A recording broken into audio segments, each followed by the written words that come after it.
With me is Angela Rangad, the very well-known activist from Meghalaya. Angela has now decided to enter the world of politics, from being an activist to being a political leader. Let's hear from her why this decision has she taken and what is her plan going forward. Angela Rangad, thank you so much for speaking to me and for your time with me and for Northeast Live. First of all, you have always been an activist, a firebrand activist at that, as far as all your activities in the state is concerned. You have taken up a lot of issues. Why this sudden decision to enter the world of politics? Why to contest elections? Thank you so much to you and to Northeast Live.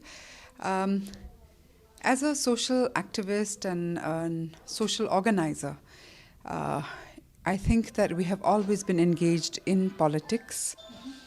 And now what we're doing is electoral politics. The decision to get into electoral politics has been because overall in Meghalaya the situation is bad. There's no other way to put it. And we know this because we have been activists also on the ground. Yes. So 50 years of statehood and nothing to show for it. Right. But just an increase in poverty, underdevelopment, and corruption, rampant corruption. Yeah. And we have done campaigns, we have struggled and fought on the streets with people. Some achievements have been made. Yeah. But the overall nature of political governance is really wanting. And that is what made us decide that we have to continue our struggles and we have to find every democratic space where we can fight. Okay. Okay. But like you said, you already know the world of politics, the world of politicians. You have been an activist, closely interacted with most of these people. Now, don't you think, the world on the other side, once you enter the world of politics and the people you would be pitted against, won't that be a really tough, difficult fight for you? The way forward, how do you look at it? I think it will be challenging because obviously we actually need a system change, we need an overhaul, and we have to begin somewhere. So I really hope that actually with the ideas we're taking there, we're going to up the game in that sense, in that sense of electoral politics. We will raise the bar.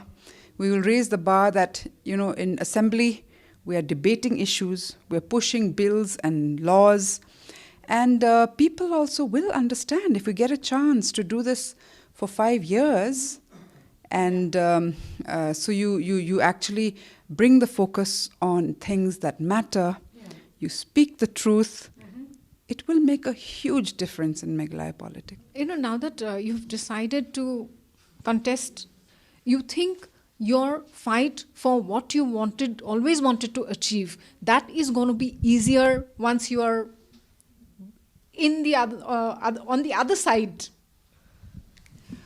Well, I won't say it'll be easier, but at least there will be more amplification, right, of my voice, and hopefully more people will be sort of convinced that here is a representative and a legislator who is at that level bound by law and has sworn by the Constitution to uphold their rights when I say something that has a very different weight. Right. In your letter to the friends and citizens, you have you have talked about equitable, inclusive Meghalaya. You've talked about justice, development, and rule of law. So, what's your agenda going to be, and what would be your top priorities? Okay, I think there's so much to do, but if we can list a few. Yeah.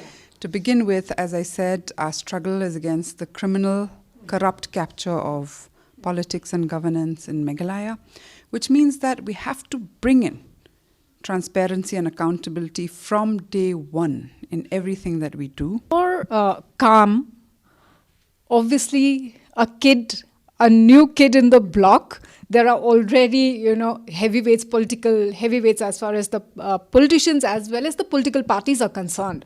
So, what's your strategy going to be? What is 𝗏𝗏's strategy going to be? So our strategy has been we have always done people's politics. So even for elections, that is what our strategy is. We believe in people. We go to people. We are not afraid of talking about issues, of telling them about who we are, of being questioned. And I think that is a very important aspect of our campaign. And the other question that people keep asking, when you say we're new kids on the block, we're not necessarily new to politics, but to electoral politics. And the other challenge which everybody raises is about money and muscle power. But we have also never been deterred, even in our activism, whether or not we have money or, and never been cowed down or afraid. We fear no one. So even muscle power will not work with us. You, your colleague, 𝗏𝗏𝗏𝗏, you all are up against some of the political heavyweights, if I may say so. South Shillong, I think you have Sanbor Shullai as one of your opponents. 𝗏𝗏𝗏𝗏 has Ampareen Lyngdoh, a former minister, as well as 3 times MLA, 3 or 4 times MLA. So how does it make you feel? It makes us feel very optimistic, actually, because perhaps they have been there for 15 years because they have never been challenged properly. Okay. And this time, both East Shillong, South Shillong, as well as North Shillong, where there is, I think it is like a marketplace in North Shillong, the number of candidates there. I think it's one of the most number of candidates in a constituency. So for all three constituencies, all the 3 candidates are going to pose a challenge in that we are different. We are very, very different from all the political dispensations that are there. People also know our politics at that level. So we're optimistic. Thank you so much for speaking to me, and thanks for your time. Thank you so much, and best wishes again.